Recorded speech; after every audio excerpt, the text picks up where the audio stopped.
In front of me is Xiaomi Mix Flip, and today I would like to show you how you can use one-handed mode.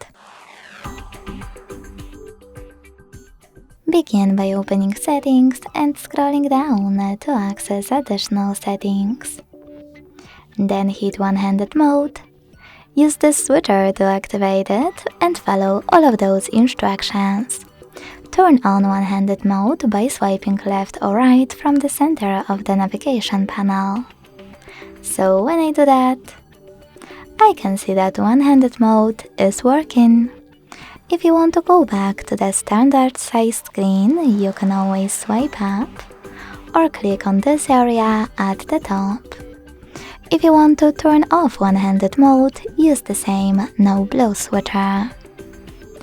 Thanks so much for watching. If you enjoyed this video, leave a like, comment and subscribe. Bye!